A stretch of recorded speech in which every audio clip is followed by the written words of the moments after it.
We've been hearing a lot, haven't we, about social distancing. The idea that this infection can pass from one to the other. The closer we are together, the more likely this virus will spread. And so the message has been to separate, to distance yourself to prevent risk and danger. Keeping our distance, keeping ourselves back from others, keeps us and the rest of society safe. Coming close, coming near means risk and danger.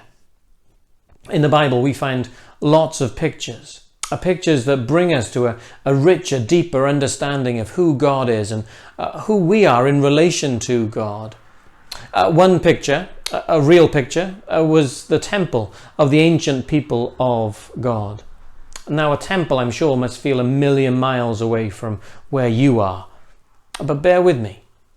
The temple was a meeting place between man and God, a place for men and women and boys and girls to come near to God, to worship Him, but also to remedy their own problems before God.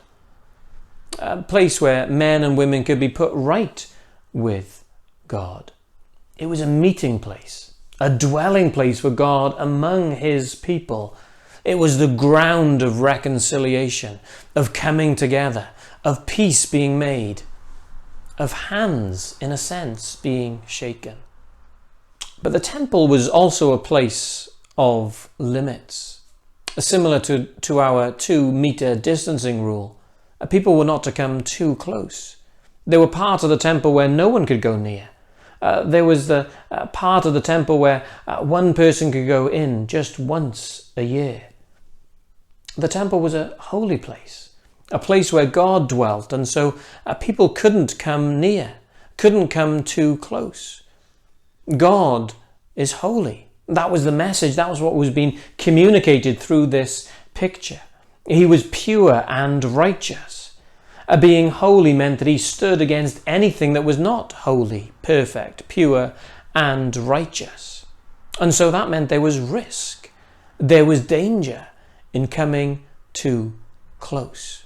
Risk and danger for anyone who would come too close to God. Later in the story of the Bible, we meet Jesus, God's Son, coming into the world to bring about all that the temple promised to bring: peace and reconciliation. He was going to be the meeting place between man and God. As He dies on the cross, we read that the curtain in the temple, which separated people from God, from entering into His dwelling place, this huge thick curtain was torn from top to bottom.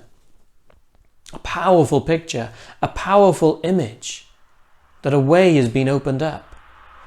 Jesus has so dealt with the problem of our unrighteousness, our lack of purity, our lack of holiness. He has so dealt with that completely and utterly that He can now welcome us to God. The signs that once said, keep out, keep your distance, now say, come in, come close, draw near. Jesus is the new and better temple. Social distancing no longer required. Having been cleansed by Christ, we can come close to God. There is no more need for a temple, no more need for sacrifices. Jesus has done it all. Will you come close to God? The way has been opened up for you by Jesus.